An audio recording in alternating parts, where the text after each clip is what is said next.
Alam mo ba na mayroong 4 na katotohanan na dapat nating lubos na maintindihan? Ang unang katotohanan, mahal ka ng Diyos at nais niyang ikaw ay: una, magkaroon ng buhay na walang hanggan sa piling niya.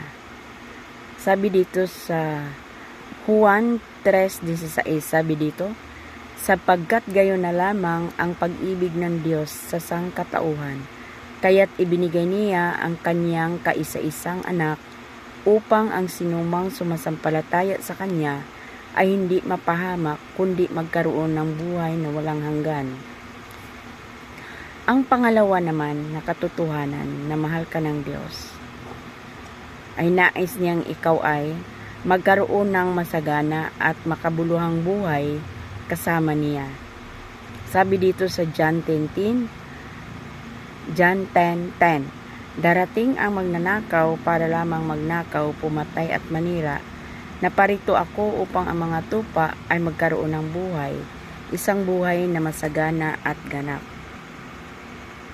Sa kabila nito, maraming tao ang hindi makakaranas ng makabuluhang buhay at hindi nakakasiguro kung sila'y may buhay na walang hanggan.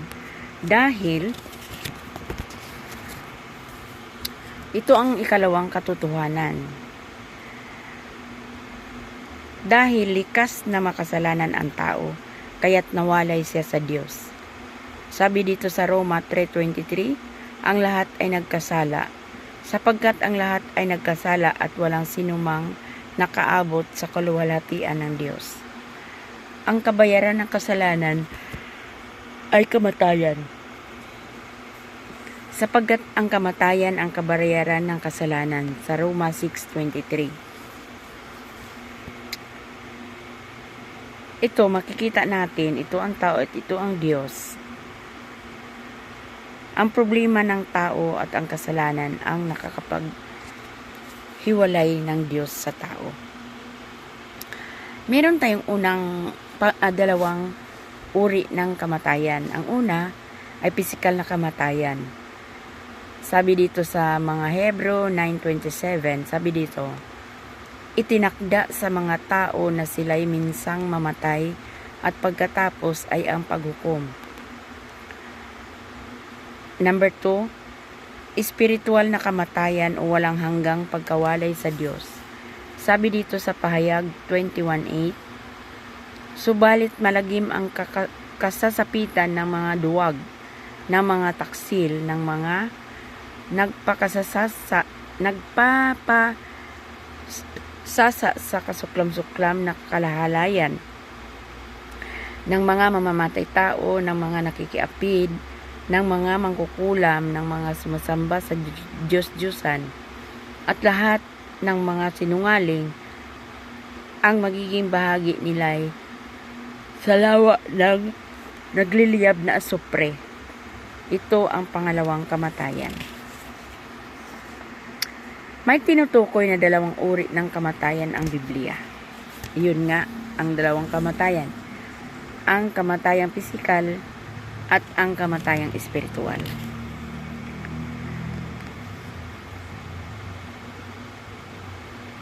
Kung ang tao ay nawalay sa Diyos dahil sa kanyang kasalanan, ano ang solusyon sa problema? Madalas nating iniisip na ang relihiyon o mabuting gawa o kabutihang asal ang mga solusyon. Ngunit iisa lang ang solusyon na galing sa Diyos. Ang relihiyon o mabuting gawa o kabutihang asal, yun ang tao. At ito ang ikatlong katotohanan. Si Jesucristo lamang ang tanging daan patungong langit. Bakit? Ito ang pahayag ng Diyos sa 1:14:6. Sinasabi ni Jesus, ako ang daan, ang katotohanan at ang buhay. Walang makakapunta sa Ama kundi sa pamamagitan ko. Ganap niyang binayaran ang kaparusahan ng iyong mga kasalanan, sapagkat si Kristo na walang kasalanan ay namatay ng minsan para sa inyo ng mga makasalanan, upang iharap kayo sa Diyos. Sapagkat si Kristo na walang kasalanan ay namatay ng minsan para sa inyo na mga makasalanan upang iharap kayo sa Diyos. Iyan ay sa 1 Pedro 3:18. So, nung namatay si Lord Jesus sa cross, meron na ngayong nabalik na ngayon ang koneksyon ng tao at Diyos. Patunay ang kanyang muling pagkabuhay na siya ay anak ng Diyos, ang Mesayas at tanging tagapagligtas. Sabi dito sa Roma 1:3-4, sabi dito, ay tungkol sa kanyang anak, ang ating Panginoong Hesukristo. Tungkol sa kanyang pagiging tao, siya ipinanganak mula sa lahi ni David. At tungkol naman sa espiritu ng kabanalan, ipinahayag siya bilang anak ng Diyos sa pamamagitan ng isang makapangyarihang gawa, ang kanyang muling pagkabuhay. May pangako siyang buhay na walang hanggan. Ang sumasampalataya sa anak ay may buhay na walang hanggan. Ngunit, ang hindi sumasampalataya sa anak ay hindi magkakaroon ng buhay, sa halip mananatili sa kanya ang puot ng Diyos. Iyan ay sa John 3:36. Sabi dito, ngunit hindi sapat na malaman lang natin kung ano ang ginawa ni Hesukristo. Dapat malaman natin na ang patunay ng kanyang muling pagkabuhay na siya ay anak ng Diyos at ang Mesayas at tanging tagapagligtas. At ang ikalawa ay may pangako siyang buhay na walang hanggan.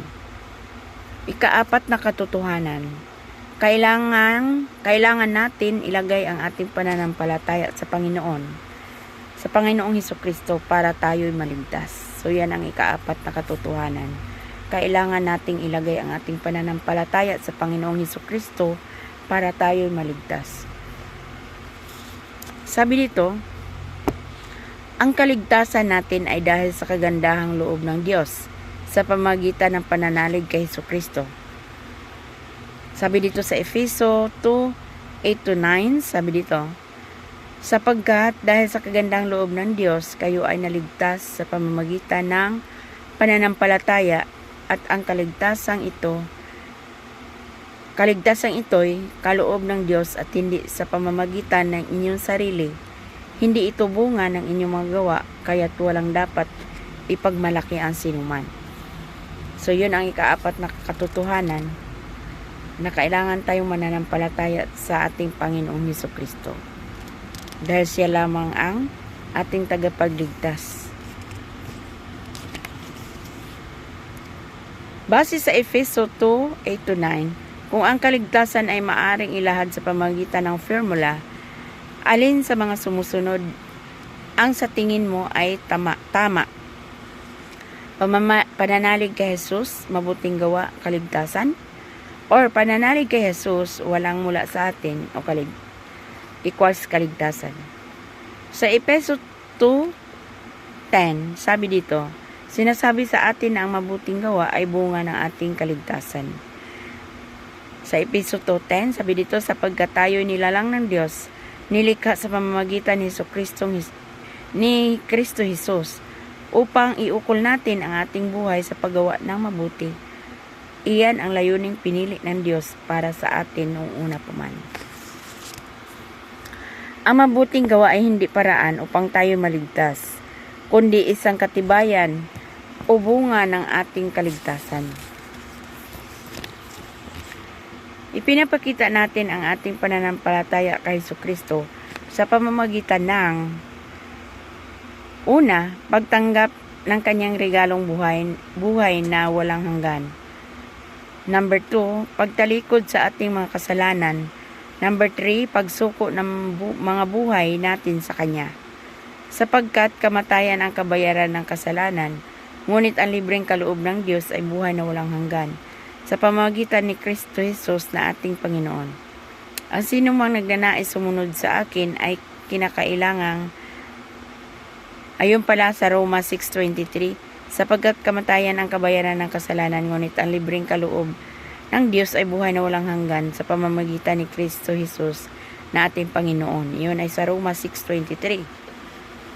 So dito sa Matthew 16:24, sabi dito, ang sinumang nagdanais sumunod sa akin ay kinakailangang itakwil niya ang kanyang sarili, pasanin ang kanyang cross at sumunod sa akin.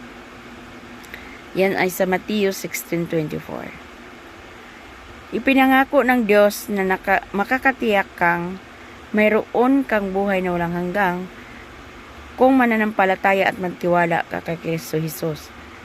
Sabi dito sa 1 John 5:13, sabi dito, isinusulat ko ito sa inyo upang malaman ninyo na kayo'y sumasampalataya sa anak ng Diyos ay may buhay na walang hanggan. Yun ay sabi sa 1 John 5:13. Ito ang desisyon na magtatakda ng iyong panghabang buhay na tadhana. Maari magtiwala ka sa Diyos sa maraming bagay, ngunit ngayon nais niyang magtiwala ka sa Kanya lamang para ikaw ay maligtas. Ipinagkaloob niya sa iyo ang kapatawaran at buhay na walang hanggan at nais niyang magkaroon ng personal na relasyon sa iyo. Handa ka bang magtiwala at sumunod kay Hesukristo bilang iyong Panginoon at tagapagligtas? So kung handa ka na sumunod, sundin mo lang ang panalangin kong ito. Ito ay pinangalangin mo ito ng may pananampalataya. Panginoong Hesus, maraming salamat sa labis mong pagmamahal sa akin. Inaamin kong ako'y makasalanan at ihihingi ko ito ng iyong kapatawaran. Salamat sa iyong pagkamatay sa cross upang bayaran ang lahat ng aking kasalanan. Magmula ngayon, ako'y magtitiwala sa iyo bilang aking Panginoon at tagapagligtas. Tinatanggap ko po ang iyong kaloob na buhay na walang hanggan at isinusuko ko ang buhay ko sa iyo. Tulungan mo po akong sumunod sa lahat ng iyong utos at maging nakalulugod sa inyo. Amen. Kung magtiwala ka sa kay Kristo Jesus, mangyari na sa iyo ang mga sumusunod. Ngayon ay mayroon ka ng buhay na walang hanggan kasama ang Diyos. Sa Juan 6:40 sabi dito, sapagkat ito ang kalooban ng aking Ama, ang lahat ng kumilala at sumasampalataya sa anak ay magkaroon ng buhay na walang hanggan at sila'y muli kong bubuhayin sa huling araw.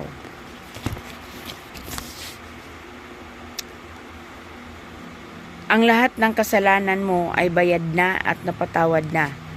Noon, ngayon at sa hinaharap. Iniligtas niya tayo sa kapangyarihan ng kadiliman at inilipat sa kaharian ng kanyang minamahal na anak, na nagpalaya at nagdulot sa atin ng kapatawaran sa ating mga kasalanan. Iyan ay sa Kolosas 1:13-14. So ikaw ngayon ay bago ng nilalang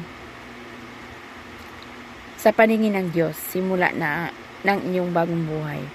Kaya't kung nakipag-isa ka kay Kristo ang isang tao, isa na siyang bagong nilalang. Wala na ang dati niyang pagkatao, sa halip ito'y napalitan na ng bago. Sa 2 Corinthians 5:17. So number 3, ikaw ay naging anak ng Diyos. Subalit ang lahat ng tumanggap at sumampalataya sa akin ay binigyan ng karapatang maging mga anak ng Diyos. Iyan ay sa 1, mababasa natin sa Bible sa Juan 1:12. At bilang pag-alaala sa iyong pagkatanggap sa Diyos, basahin ang mga sumusunod at idagdagan ang iyong pangako.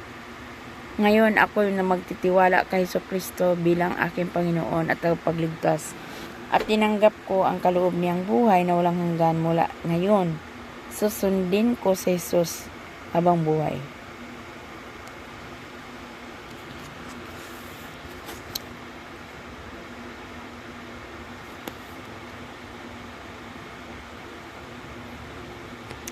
So yun, kung natanggap mo na talaga ng totoo si Lord Jesus sa iyong buhay, kung ikaw ay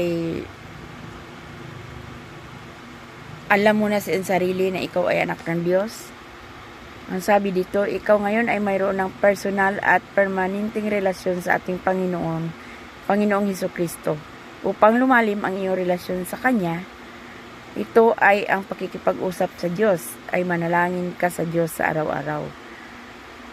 Manalangin sa Diyos araw-araw, sabi dito. Kapag naintindihan mo, naunawaan mo na tinanggap mo si Lord Jesus at ikaw ay ligtas na, manalangin ka araw-araw, kasapin mo si Lord. Ang panalangin ito ay ang pakikipag-usap sa Diyos. Ang number 2 ay basahin araw-araw ang Biblia. Dito ka kakausapin ng Diyos. Umpisahan mo sa Ebanghelyo ni Juan, magbasa ng isang kabanata araw-araw at humingi ng gabay sa banal na Espiritu upang maunawaan ito. Number 3, maging bahagi ng discipleship group. Kilalanin mong mas mabuti ang Diyos at mabuhay ng nalulugod sa Kanya. Dumalo sa isang number 4. Dumalo sa isang simbahang naniniwala sa Biblia upang matuto tungkol sa Diyos at kung paano siya purihin at paparangalan. Number 1, 2, 3, 4. Number 5, ibahagi ang booklet na ito sa iyong pamilya, mga kaibigan at iba pa. Ito ay salvation verses. Ito.